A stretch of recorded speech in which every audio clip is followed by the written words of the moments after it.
الله الرحمن الرحيم الحمد لله رب العالمين وبه نستعين على أمور الدنيا والدين الصلاة والسلام على أشرف الأنبياء والمرسلين وعلى آله وصحبه أجمعين رب اشرح لي صدري ويسر لي أمري واحلل عقدة من لساني يفقهوا قولي رب يسر ولا تعسر رب تمم الخير اللهم افتح علينا حكمتك وانشر علينا من خزائن رحمتك يا أرحم الراحمين أما بعد.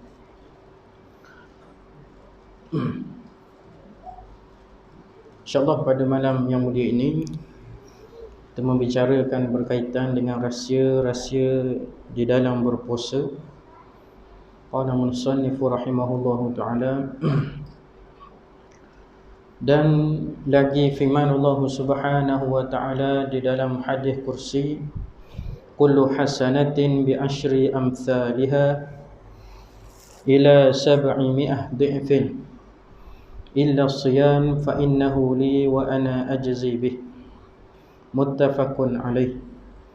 Tiap-tiap kebajikan itu dibalas dengan 10 umpamanya hingga 700 kali ganda melainkan puasa, maka bahawasanya ia bagiku dan akulah yang membalasnya dengan sekira-kira tidak dapat dikira-kira.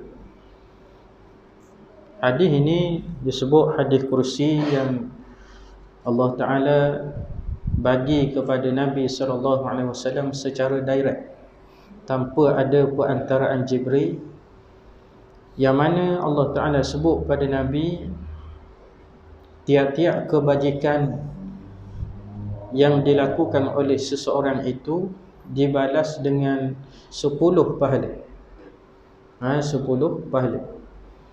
Dan diboleh mencecah kepada 700 kali ganda pahala itu. Kita melakukan sesuatu amalan yang baik, perkara yang baik, Allah Ta'ala janji nak balas 10, dan Allah Ta'ala nak bagi semaksimal mungkin dia boleh mencecah sampai ke 700 kali ganda. Itu pahala. Illa siyam, melainkan puasa, fa innahu li, sesungguhnya puasa itu bagiku, wa ana ajzi bih, dan aku sendiri nak balas bahawanya perbuatan puasa seseorang itu. Dia tak bagi tahu berapa yang dia nak beri. Ada pun hak lain dia nak bagi tahu, dia nak bagi 10 ataupun sampai kepada 700 kali ganda. Ada pun puasa Allah Ta'ala merahsiakan benda tu, dia sendiri saja yang tahu. Dia sendiri saja yang tahu dia nak balas pada setiap orang. Dan puasa setiap orang itu dia tidak sama. Walaupun duduk satu rumah, walaupun duduk satu pejabat, walaupun duduk satu kampung, walaupun duduk satu taman, tetapi puasa kita berbeza-beza. Tidak sama. Kemudian disebutnya lagi, dan sabda Rasulullah sallallahu alaihi wasallam, inna abwabas sama wa abwabal jannah tuftahu li awwali lailatin min syahri Ramadan wa la tughlaqu illa akhir lailatin minhu wa laysa min 'abdin aw amatin shalla fi lailatin minhu illa kataballahu lahu bi kulli sajdatin 1700 hasanah wa bana lahu baitan fil jannah min yaqutatin hamra wa lahu 70,000 babin likulli babin minha misra'ani min zahab muwashshahin min yaqutatin hamra. Bahawasanya segala pintu langit, inna abwabas sama. Abwab bermaksud jamak kepada babun, bermaksud banyak pintu yang dibuka di langit. Pintu-pintu langit dibuka. Berapa ada pintu langit? 7 pintu langit.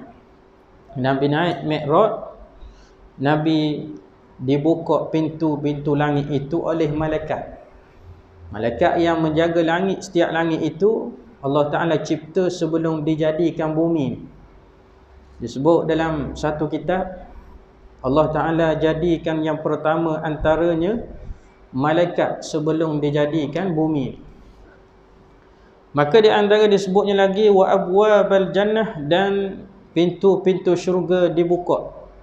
Bukan setakat pintu langit dibuka, pintu syurga pun dibuka. Apakah simbolik daripada Nabi nak bagi tahu ni? Nah, kalau pintu langit dibuka, pintu syurga dibuka, adakah kita boleh masuk syurga? Bermaksud ulama sebut pintu langit dibuka, di antaranya Allah Ta'ala nak menerima amalan-amalan kita sebanyak-banyak. Begitu juga dibuka pintu syurga, Allah Ta'ala nak masukkan kesemuanya sekali dalam syurganya. Itu simboliknya. Tuftahu li awwali lailatin min syahri Ramadan, dibuka pada awal malam Ramadan. Satu Ramadan tu dibuka. Wala tughlaqu illa akhir lailatin minhu, dan tidak akan ditutup pintu langit dan pintu syurga melainkan akhir malam Ramadan. Akhir malam Ramadan bermaksud dibuka sebulan. Sebulan di bulan Ramadan. Walaisa min 'abdin aw amatin shalla, dan tidaklah daripada kalangan laki-laki dan kalangan perempuan yang sembahyang fi lailatin, pada malam hari. Macam kita ni sembahyang malam. Dah. Minhu illa kataballahu lahu bikulli sajdatin, melainkan Allah Ta'ala menulis pada tiap-tiap kali dia sujud alfan wa sab'ah mi'ah hasanah. Alfan berapa? 1000. Wa sab'ah mi'ah 700. Hasanah, kebaikan. Pahala Allah Ta'ala nak beri 1700 pahala. Wa bana lahu baitan, dan bukan setakat itu saja, Allah Ta'ala nak beri, Nabi sebut Allah Ta'ala nak bina satu rumah. Dia bukan buat dengan konkrit ni. Dah, kita tengok rumah ni. Wa bana lahu baitan fil jannah, dibina baginya, bagi orang yang bersemayang tadi pada malam hari tadi, fil jannah, dalam syurga. Buatnya daripada min yakut. Yakut bermaksud permata. Hamra, merah. Min yakutatin hamra, daripada permata merah. Allah Ta'ala buat satu rumah sekali sujud ni. Kita semayang di waktu malam. Dah, kalau kita semayang tarawih, ada setengah buat 8, ada setengah buat 20. Dah, kalau hak 8 saja buat, banyak mana dah dapat rumah. Bukan balik tangan kosong ni. Dah, balik tu dapat rumah dah masing-masing. Tapi cuma dia tahu tak tahu je. Dah, kadang-kadang dia rasa kuat 8 sikit pada hak 20. Padahal dia dapat banyak mana. Rumah saja yang Allah Ta'ala nak beri pahala suku. Dah, daripada yakut, daripada permata hamra, merah.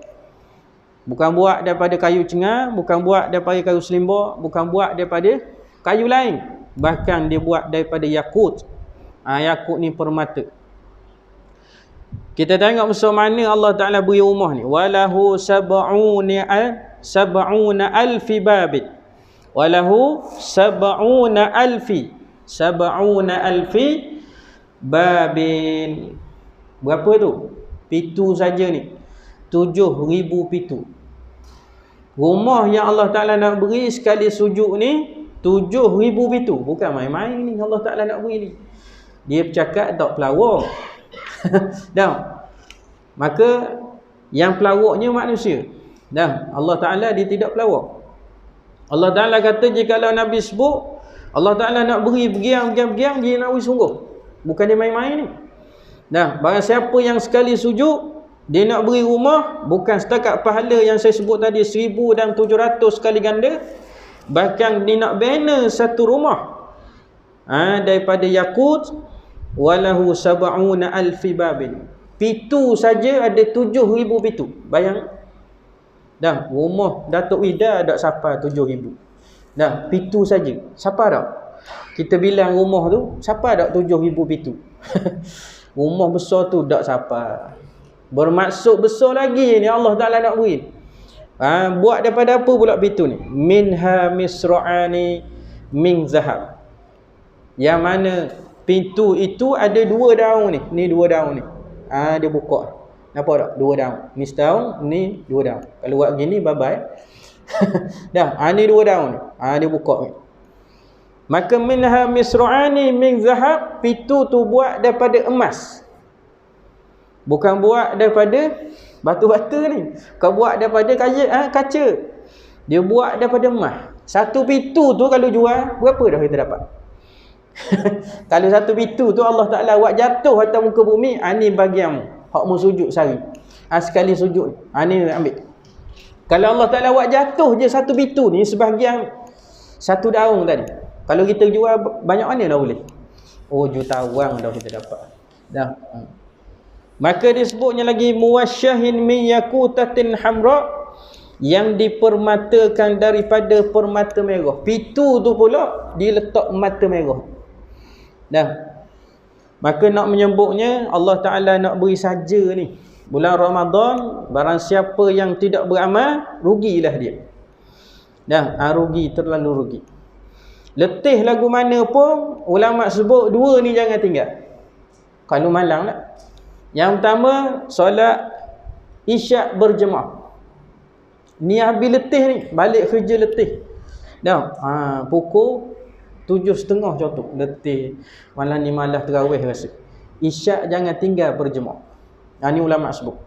Sebab isyak itu Nabi dah sebut, separuh malam kita dah dapat beramal.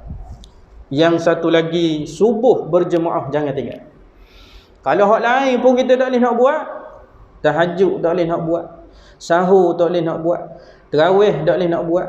Sembahyang sunat mutlak tak boleh nak buat. Sembahyang sunat witir tak boleh nak buat. 2 ni jangan tinggal. Ni dia kacik dah ni. Dia kemas dah ni. Isyak berjemaah, subuh berjemaah. Ni habis tak ada ni. Minimal. Dah, maka sebolehnya kita buat sekadar yang termampu. Dah, bukannya mari sokmo tarawih. Dah, sebulan, setahun. Dah, maka janganlah kita beramal kerana Ramadan, tetapi beramallah kerana Allah. Dah, maka kita ikhlaskan hati kita. Sebab apa aku beramal ni? Aku buat kerana-Mu ya Allah. Kerana-Mu suruh. Bukannya apa-apa. Kalau nak nilai amalan hak kita buat malam ni, semenjak daripada awal kita puasa sampai ke sebulan, hak dinakwi ni dak padang. Ni sekali sujud ni nakwi dah. Dak padang kita buat. Dah, kena molek kita semayang dak khusyuk. Kadang-kadang kita sujud lebih kurang. Kadang-kadang kita sujud tak tahu baca apa. Tapi Allah Ta'ala nak beri ni orang yang semayang malam, sama ada lelaki ataupun perempuan, yang disemayang di waktu malam, Allah Ta'ala janji nak beri pahala 1,000 alfan wa sab'ah hasanah.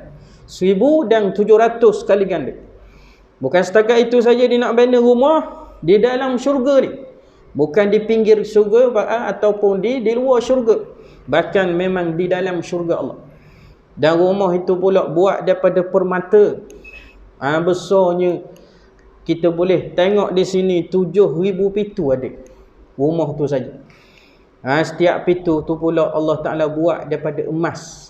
Dahlah rumah tu buat daripada mata, pintu dia tu pula buat daripada emas.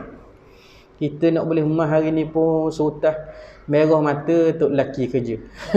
Dah, orang puan duk ngengek. Belilah bang mah. Orang lain pakai emas, saya tak ada gelang. Dah, saya tak ada katak. Nak boleh ke sultah tu perik duk kerja. Tapi ni Allah Ta'ala nak beri saja, maka beramallah banyak-banyak. Sujudlah kepadanya sebanyak mungkin pada bulan Ramadan. Ni malam saja ni. Dah, ni malam saja. Kita baca hadis yang pendek siang malam. Fa iza sama awwala yawmin min syuhuri Ramadan, ghafarallahu lahu kulla dhanbin ila akhir yawmin min Ramadan wa kaffaratun ila mislih wa kana lahu bi kulli yawmin yasumuhu qasran. Qasran mahligai. Tadi rumah dia nak beri. Hadis ni bagi tahu pula ni mahligai dia nak beri. Mahligai dengan rumah besar mahligai. Fil jannah lahu alfu babin, 1,000 pintu. Min zahab, daripada emas. Wastaghfara lahu 70,000 malak, yang malaikat 70,000 minta ampun untuk orang yang berpuasa. Ni orang puasa.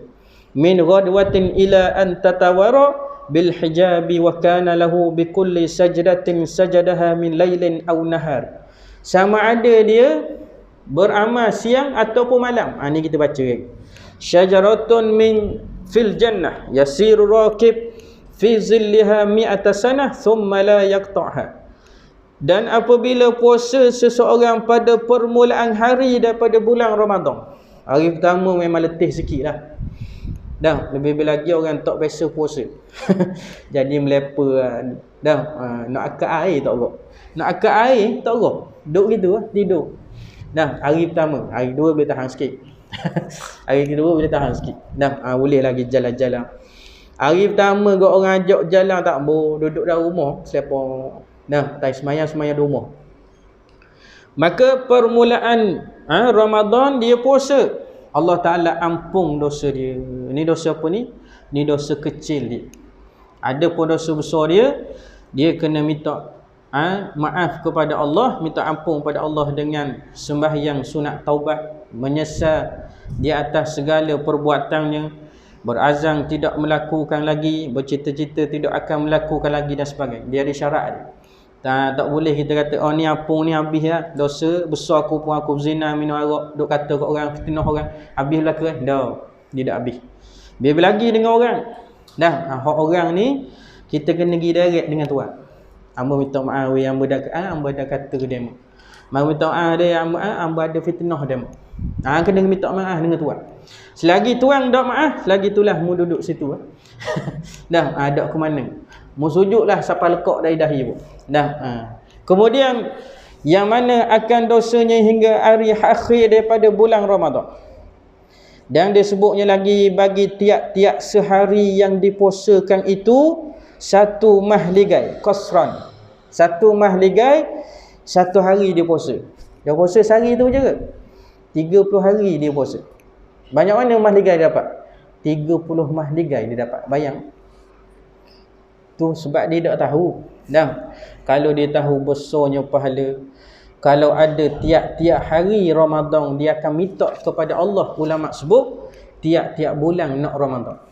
Dah. Ni baru sikit saya baca hadis. Dah. Ni dibongkarkan oleh ulama, dipanggil rahsia-rahsia dalam puasa.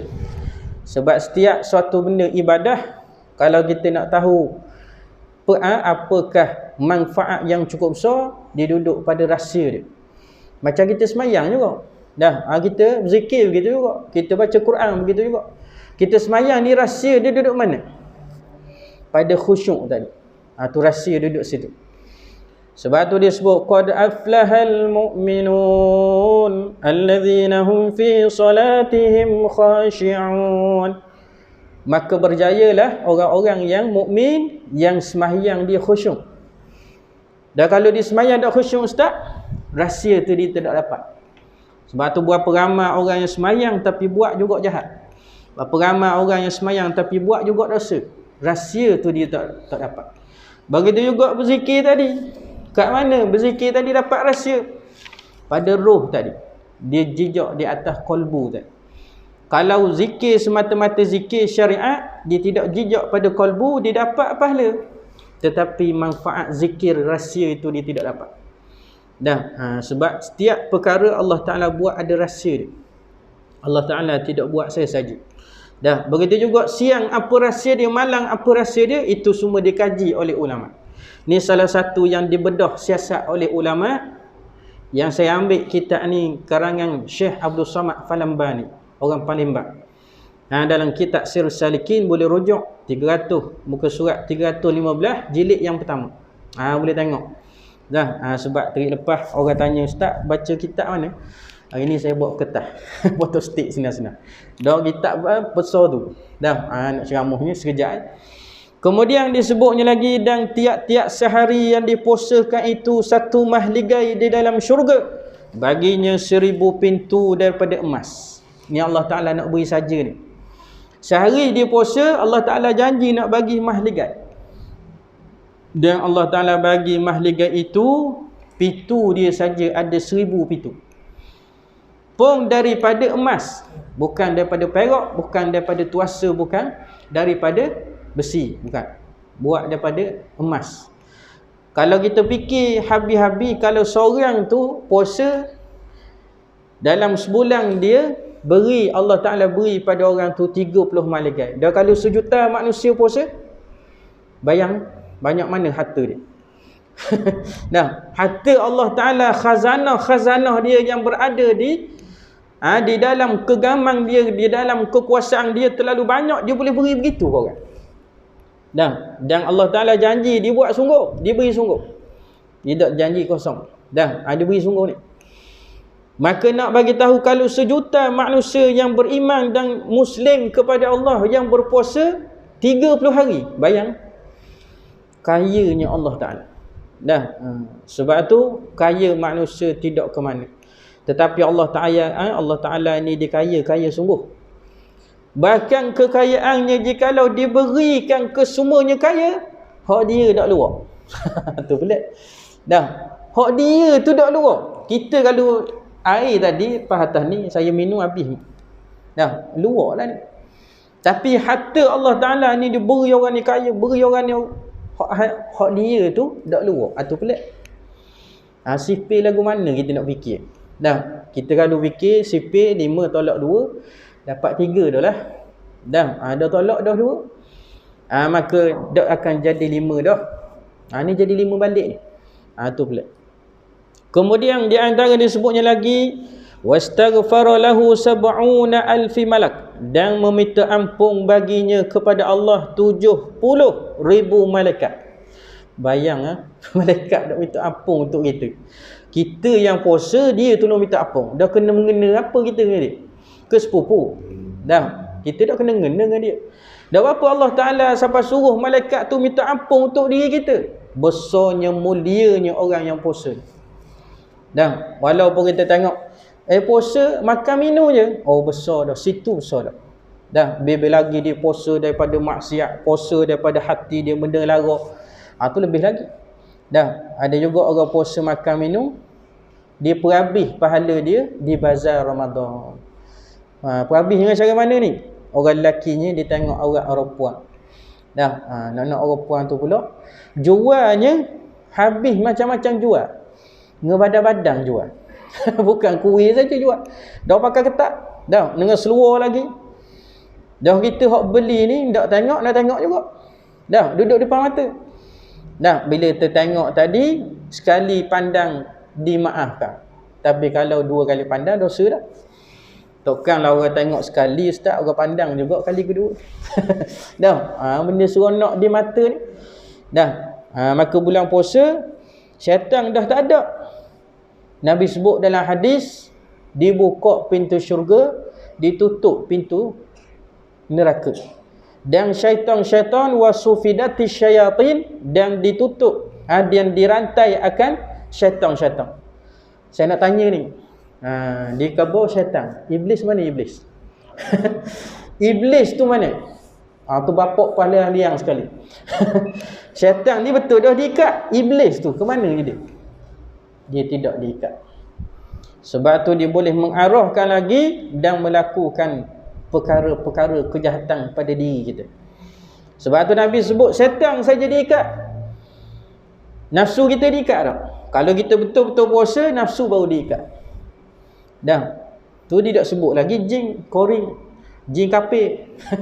Dia sebut syaitan hak kena ikat. Hak jadi onar pada diri kita ni, jadi jahat tiap-tiap hari ni apa benda?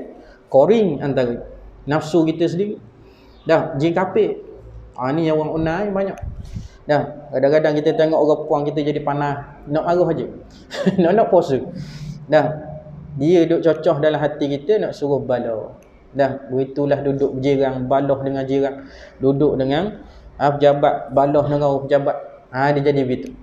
Sebab tu kena beringat, bulan puasa hanya syaitan saja diikat. Sebab tu masih lagi ada orang yang tinggal puasa, tinggal solat dan sebagainya. Dan 70,000 malaikat daripada pagi-pagi hingga masuk matahari minta ampun untuk diri orang yang puasa. Dan baginya tiap-tiap kali satu sujud disujudkan di dalam sembahyangnya malam ataupun siang, satu pohon pokok di dalam syurga. Allah Ta'ala beri pohon pokok ni.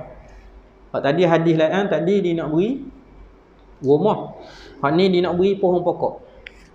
Dah, pohon pokok bodoh gitu je. Kita tengok pohon pokok nak ke mana.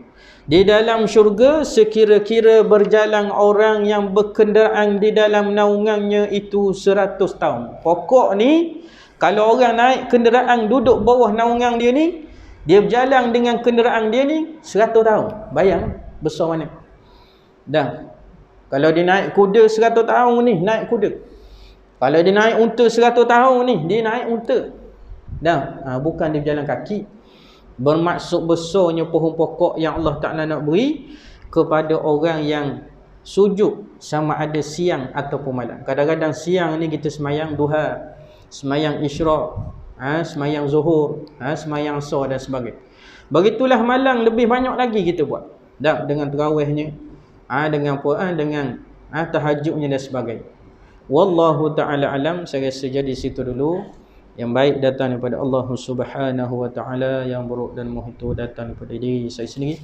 Itu pun dengan izin Allah Ta'ala juga. Saya sudahi dengan kafaratul majlis dan surah Al-Asr.